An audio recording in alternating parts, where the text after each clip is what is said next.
warahmatullahi wabarakatuh. Waalaikumsalam.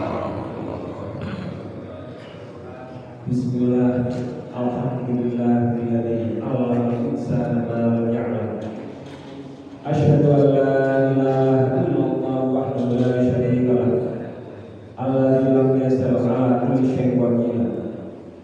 Wa asyhadu anna sayyidina Muhammadan 'abduhu wa rasuluhu. Allahumma shalli wa sallim 'ala sayyidina Muhammad wa 'ala alihi wa sahbihi wa man tabi'ahum bi ihsan ila yaumil ba'ats.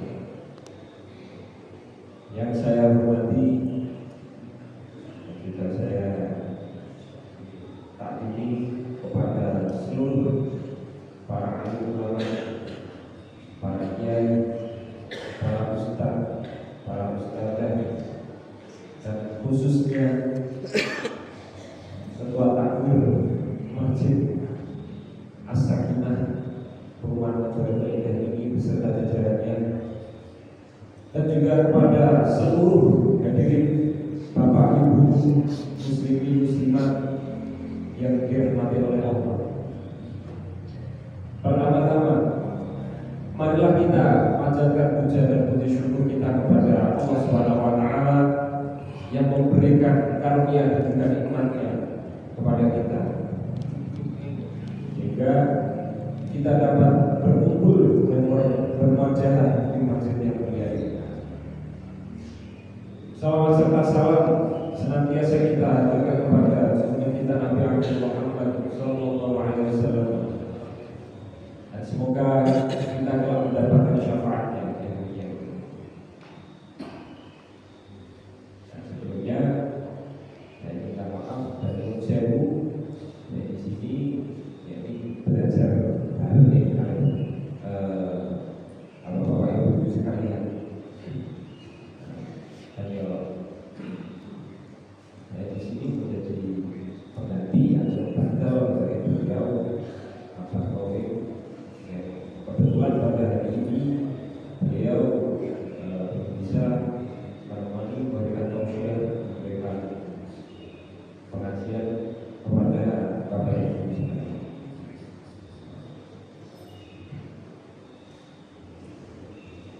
Langsung saja,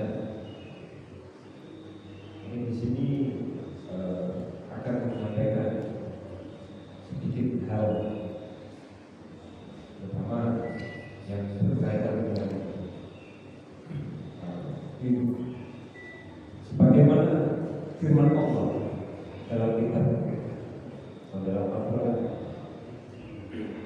A'udzubillahi minasyaitonir rajim. Yarfa'illahu alladhina amanu walladzina utul 'ilma darajat. Dalam ayat ini Allah menjelaskan bahwasanya Allah meninggikan derajat terhadap orang-orang yang beriman di antara kita semua, dan juga Allah meninggikan derajat dan juga memberikan ilmu. Allah memberikan ilmu beberapa derajat.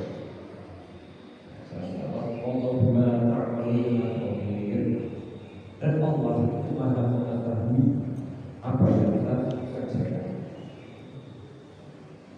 Bapak Ibu jamaah Masjid As-Sakinah yang dirahmati Allah, pada mulanya seluruh makhluk yang ada di muka bumi ini diciptakan tidak untuk diperintahkan apapun, melainkan hanya diperintahkan untuk beribadah pada Allah. Sebagaimana firman Allah, wa ma khalaqul jinna wal insa illa liya'budun. Aku tidaklah menciptakan jin maupun manusia melainkan hanya untuk beribadah. Esensi daripada makhluk yang diciptakan Allah itu untuk beribadah pada Allah Subhanahu wa taala.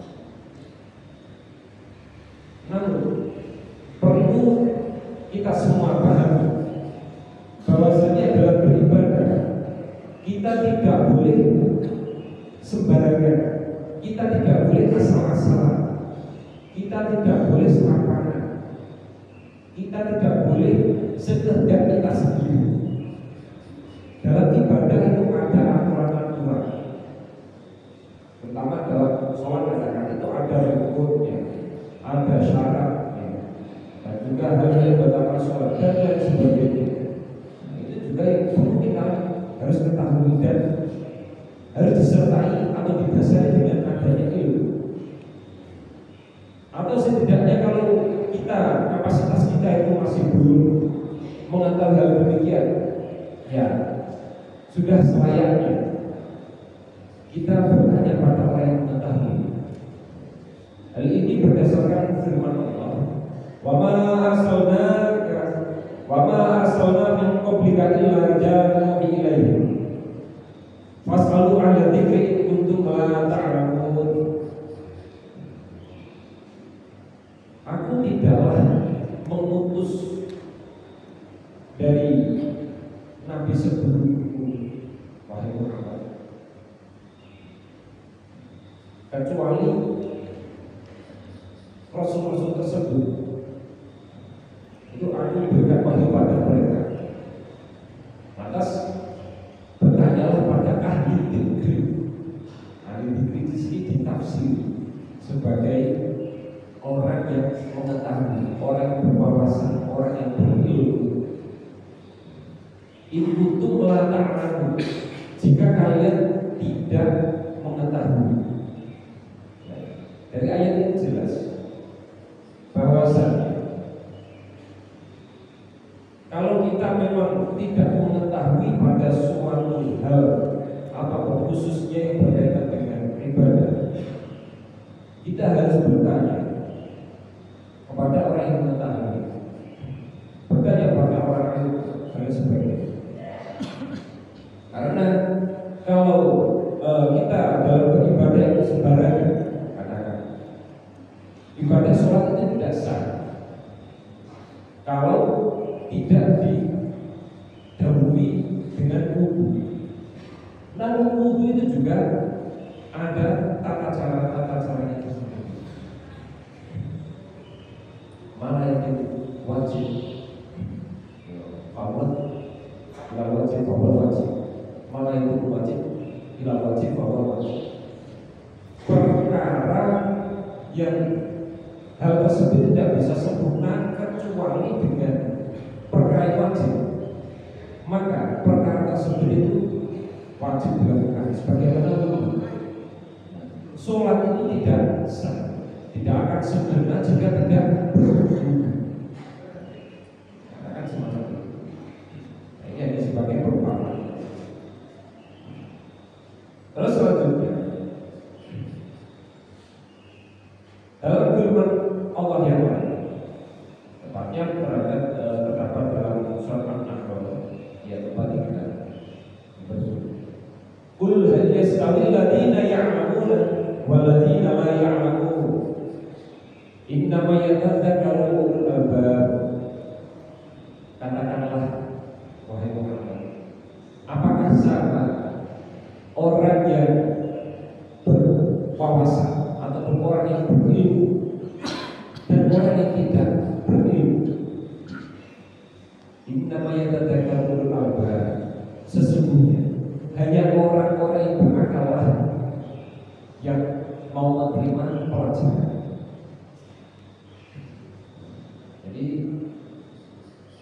sangat luar biasa sekali bapak-bapak dan ibu sekalian yang rela meluangkan waktu, yang rela untuk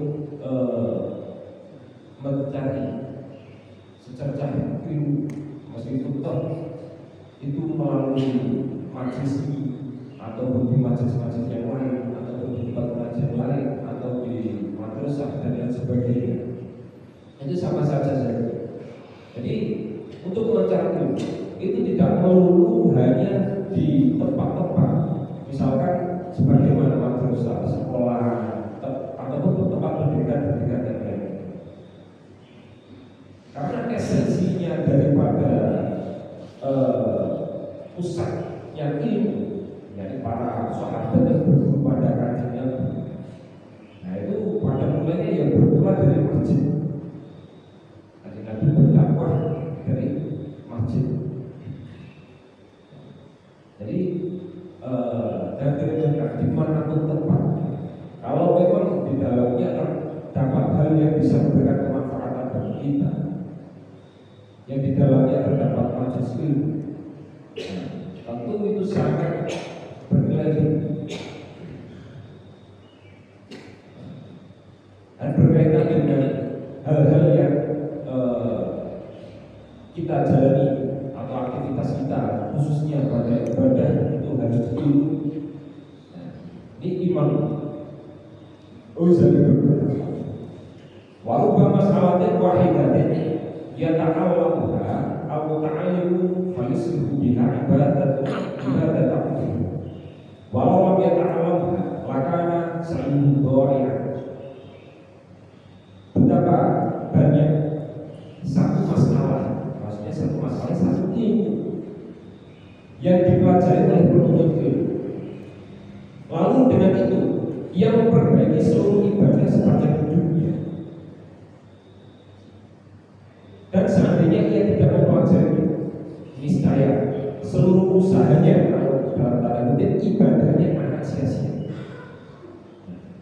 Ini mengindikasikan bahwasanya secacah ilmu ataupun satu ilmu yang kita dapat, kemudian kita amalkan, kita terapkan, entah itu dalam kaitan ibadah, entah itu dalam kaitan aktivitas kita sehari-hari, dalam bersosial dan sebagainya, kita terapkan, kita amalkan, tentu itu akan memberikan kemanfaatan bagi kita sendiri. Ilmu sendiri itu terdiri dari 3 suku, ada ain, lam, dan juga mim. Ada ulama yang mengatakan bahwa ain itu merupakan arti daripada lafaz ainiyun yang mengindikasikan orang yang memiliki ilmu ataupun orang yang berwawasan kelak dia akan menempati surga ainiyun atau surga firdaus. Selanjutnya ada on. Nah ini diartikan sebagai lutfun, lemah lembut. Jadi orang yang berilmu ataupun berwawasan tentu bisa memanifestasikan ataupun menerjemahkan dan juga bisa untuk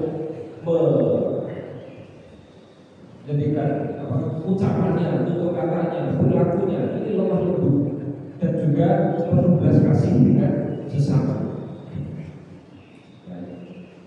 Terus selanjutnya ada mim yang berarti milkun atau kepemilikan ataupun dengan ilmu tersebut orang lain itu dapat patuh padanya. Tapi mulkun atau kepemilikan. Dengan keilmuannya tersebut orang lain itu dapat patuh padanya. Patuh bukan karena patuh untuk menghormati, patuh karena sebagaimana patuh dengan Tuhannya, tidak, tapi patuh karena menghormati atas keilmuannya, atas kealimannya. Artinya juga Imam Ghazali mengatakan dalam firman Allah, "Syahidallahu annahu la ilaha illa huwa wa malaikatuhu wa ulul ilmi qa'iman bil qist." Bahwasanya Allah bersaksi bahwasanya tidak ada Tuhan selainnya. Begitu juga malaikat juga bersaksi bahwasanya tidak ada Tuhan selain Allah. Wa ulul ilmi qa'iman bil qist, dan juga orang yang mempunyai ilmu ini berlaku juga bersaksi bahwasanya tidak ada Tuhan selain Allah. Nah, ini diartikan atau diterjemahkan kaifa bada'a subhanahu wa ta'ala bi nafsihi wa thana bi malaikah wa thawata bi 'ilmihi wa nahika bi hadza syarafan wa fadlan wa jala'an wa nubuwwatan. Lihatlah bagaimana Allah itu memberikan saksian dengan pertama menyebut atas namanya, terus kedua menyebut malaikat, yang ketiga itu menyebut para ahli ilmu. Maka cukuplah ini menjadi bukti betapa agungnya kehormatan, keutamaan, kejernihan dan kemuliaan bagi orang-orang yang berilmu. Qala sallallahu alaihi wasallam, afdhalun nasi al-mu'min al-alim alladhi in ijadaihi naf'a wa ismuhu anda nafsa. Rasulullah bersabda, sebaik-baiknya manusia adalah seorang mukmin yang berilmu. Apabila dia dibutuhkan, ia dapat memberikan manfaat. Namun jika dia tidak dibutuhkan atas ilmuannya, maka dia tidak membutuhkan yang lainnya. Cukup dirinya sendiri ataupun tidak merepotkan orang lain. Karena dengan ilmuannya dia bisa menuntut ke arah ataupun ke jalan yang benar. Maka dia tidak butuh kepada siapapun. Nah, itu salah satu keistimewaan daripada orang yang berilmu. Selanjutnya di hadis yang lain dijelaskan, fadlul alim ala abid fadlul mawali yang berbagi atas sa'il kawah. Keutamaan orang yang berilmu atas ahli ibadah ini sebagaimana keutamaan bulan purnama atas bintang-bintang yang bertebaran di angkasa.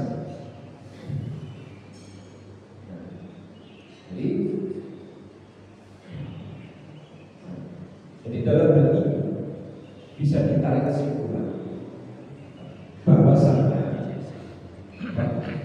keilmuan itu bernilai sangat tinggi. Jadi dalam beribadah itu harus disertai dengan adanya ilmu. Terus dalam hal-hal yang lain itu juga harus disertai dengan adanya ilmu. Karena kalau tanpa adanya ilmu, sebagaimana yang disampaikan Nabi, iman itu sebagaimana teladan kalau tanpa ada ilmu. Bagaimana teladan? Maksudnya iman itu tidak sempurna, tidak terbungkus dengan sempurna. Al-iman kuliah, iman itu teladan. Apa pakaian yang bisa lebih mengenakan untuk menutup keimanan tersebut biar tidak telanjang? Walidah sudah takwa. Pakaiannya itu adalah ketakwaan. Terus wazinatuhu hayatun. Lalu perhiasannya itu apa? Perhiasannya adalah rasa malu, ini isi. Terus buahnya adalah ilmu, wa tawadu al-ilmu. Buahnya adalah ilmu. Jadi ilmu itu merupakan dasar daripada untuk penyempurnaan keimanan seseorang.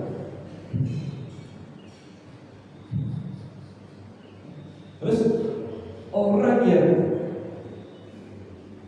berdasarkan ilmu ataupun orang yang obsesinya adalah ilmu, dimanapun tempat, dimanapun keadaannya, bagaimanapun kondisinya, dia pasti akan mencarinya. Karena apa? La yashba'u 'alim min 'ilmin hatta yakuna mutahahu al-jannah. Sebagaimana bapak-bapak ibu-ibu sekalian yang hadir di majelis ini, tentu panjenengan sedaya ini mencari tambahan-tambahan ilmu yang didapat. Mungkin saya hanya menyampaikan wasilah Rasulullah hanya sebagai perantara saja dari kutipan-kutipan yang saya ambil, jadi sebagai menambah wawasan ilmu pada kita semua, khusus bagi diri saya sendiri. Jadi dijelaskan oleh Yesus bahwa orang itu ilmu ada yang terjadi. Seorang yang berilmu ataupun orang yang memiliki ilmu tidak akan pernah kenyang terhadap ilmu yang didapat sampai ujungnya adalah sampai menuju surga. Lalu selanjutnya juga disabdakan kun aliman wa muta'aliman au mustaqiman au muhibban wala takun au khamisan ay tubuh juga pada. Jadilah diri kalian sebagai orang yang berilmu, berwawasan, atau orang yang belajar, orang yang senantiasa haus akan keilmuan, atau orang yang senantiasa dengan penuh penghayatan mendengar kajian-kajian keilmuan, atau cinta terhadap ilmu, cinta terhadap ulama-ulama yang memiliki ilmu, cinta terhadap orang-orang alim. Walau janganlah menjadi yang kelima. Ayo begitu, yakni pembenci ilmu. Itu harus kita hindari. Benci terhadap keilmuan. Allah bis berlompok atau ya sebagainya. Nah itu hal demikian itu ada indikasi benci, ada indikasi hal-hal yang demikian. Nah, itu dapat menyebabkan kerusakan atau dapat menyebabkan kehancuran atau dapat menyebabkan ketidakmanfaatan ilmu yang kita dapat. Banyak sekali orang yang pandai, karena itu pandai bisa eksplorasi, tapi dia itu meremehkan suatu keilmuan, karena dia itu merasa sudah alim, terus sudah berulang-ulang mengajinya, sehingga dia itu enggan untuk mengkaji kembali. Allah musta'awal, langsung berguna, karena semacam itu. Justru hal demikianlah ini yang akan menghancurkan dirinya sendiri.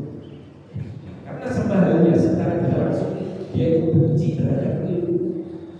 Seharusnya kalau orang yang berilmu, ya tidak sedikit pun merasa benci terhadap ilmu dan juga tidak bersama-sama akan menjaga. Bapak Ibu jemaah Masjid As-Sakinah yang dirahmati Allah. Patut kita ketahui, mencari ilmu itu tidak mudah. Harus dilalui dengan jerih payah dan usaha yang ekstra untuk mendapatkan. Dan juga tidak bisa didapatkan atau diperoleh secara instan. Jadi berdasarkan kitabnya lakukan itu dinar wala dirhaman. Inna wal ilma faman akhadha bihi kafir. Bahwasanya para nabi tidak mewariskan dinar maupun dirham, alias tidak mewariskan harta benda apa. Hanya saja nabi itu hanya mewariskan ilmu. Maka jika seseorang telah mengambilnya, masih mengambil ilmu, maka dia akan memperoleh bagian yang banyak dari ilmu tersebut. Dalam agama Islam, mencari atau menuntut ilmu itu hukumnya wajib, ya harus tanpa terkecuali. Baik anak kecil ataupun orang dewasa sekalipun sama, baik muda maupun tua sama, kaya maupun miskin sama saja. Wahyu pertama yang diturunkan oleh Allah kalau wahyu Jibril kepada Nabi Muhammad itu merupakan perintah untuk membaca Iqra, yang berarti bacalah.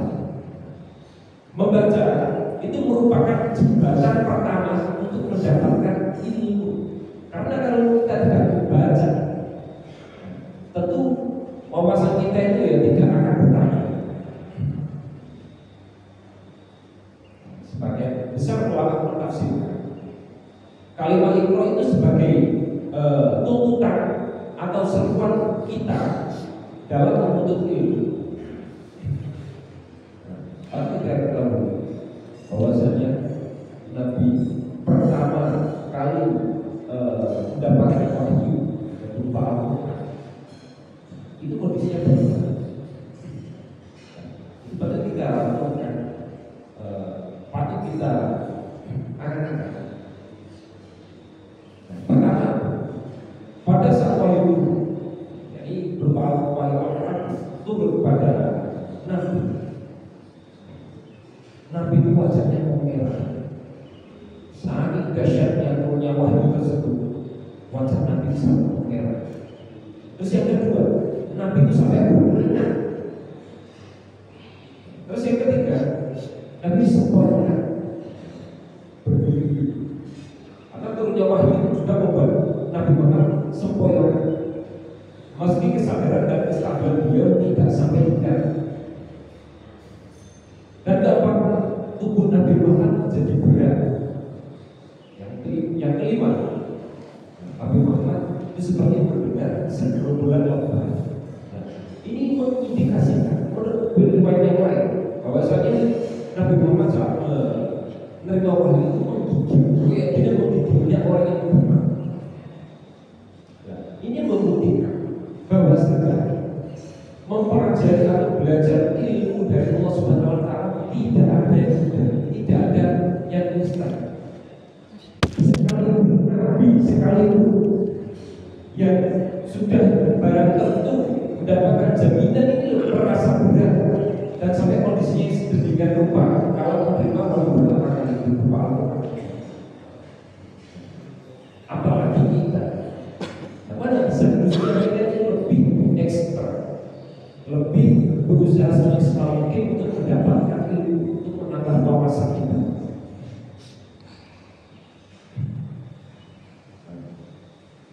Dan juga orang-orang yang terus belajar, apalagi belajar dalam kaitan ilmu agama, maka Allah akan memberikan pengetahuan yang mana sebelumnya dia tidak mengetahui.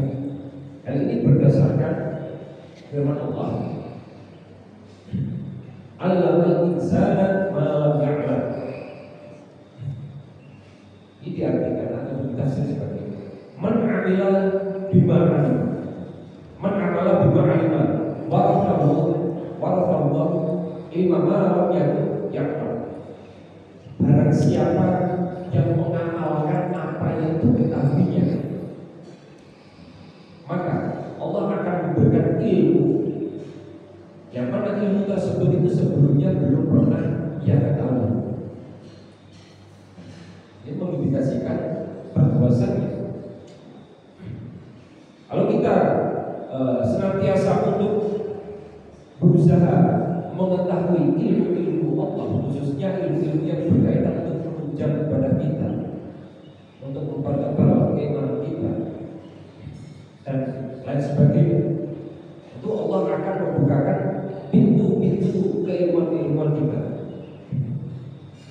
Dan banyak kelebihan-kelebihan kepada mereka yang terus belajar sampai menjadi dengan ahli ilmu. Di antara kelebihan itu adalah satu, dia akan derajatnya berdasarkan firman Allah, ya ayyuhalladzina amanu minkum walladzina utul ilma darajat. Allah meninggikan orang-orang yang beriman di antara kalian dan orang-orang yang diberi ilmu beberapa derajat. Allah Ibnu Abbas itu ulama di darajatul fawqal ini bisa dimi'ati darajat ma baina darajataini masiratu 500 'am. Ibnu Abbas berkata, para ulama ataupun orang-orang yang berilmu itu memiliki derajat-derajat di atas derajat sebanyak 700 tingkatan. Dan jarak antara dua tingkatan itu sejauh perjalanan 500 tahun. Jadi gap atau jarak antara orang yang berilmu dengan orang yang beriman, ini jaraknya adalah masa perjalanan 500 tahun.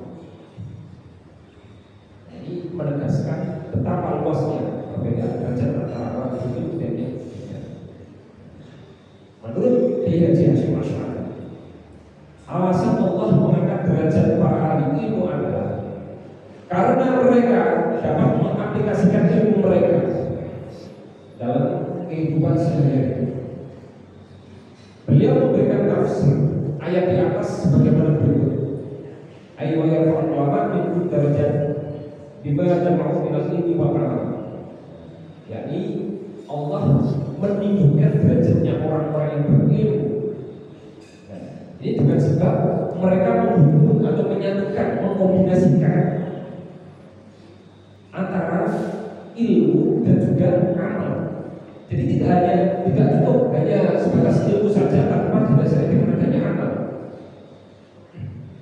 Ilmu itu harus diamalkan, harus dikerjakan.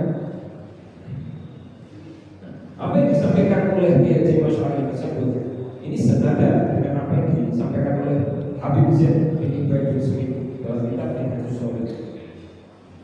Untuk wadalika li'anna fa'alna asarasul ibadah wa manfa'ul khairat kama anna jahla wa usul syai' wa asl jami'i bayan. Beliau berkata, hal itu karena ilmu adalah dasar dari segala ibadah dan sumber segala kebaikan, sedangkan kebodohan adalah pangkal setiap kejahatan dan asal dari segala kejahatan. Selanjutnya, dengan orang itu berilmu atau setidaknya mencintai terhadap ilmu atau mendengarkan terhadap kajian-kajian keilmuan, dia termasuk orang yang akan dimudahkan menuju surga berdasarkan sabda Nabi, "Waman salaka tariqan yaltamisu bihi ilman, sahhalallahu lahu bihi tariqan ilal jannah." Barang siapa yang menempuh suatu jalan untuk mencari ilmu, ini kita semua jauh-jauh dari rumah, jauh-jauh dari luar daerah dan sebagainya untuk ke masjid ini, untuk mencari ilmu pengetahuan kita. Maka dalam hal ini Allah akan memudahkan untuk jalannya menuju ke surga.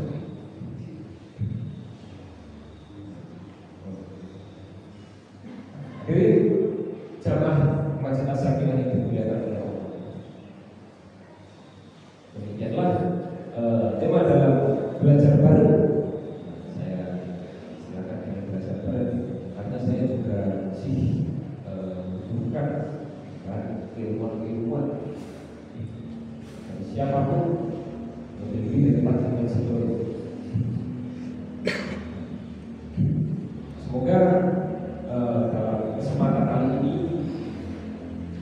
apa yang saya sampaikan dapat memberikan kemanfaatan bagi kita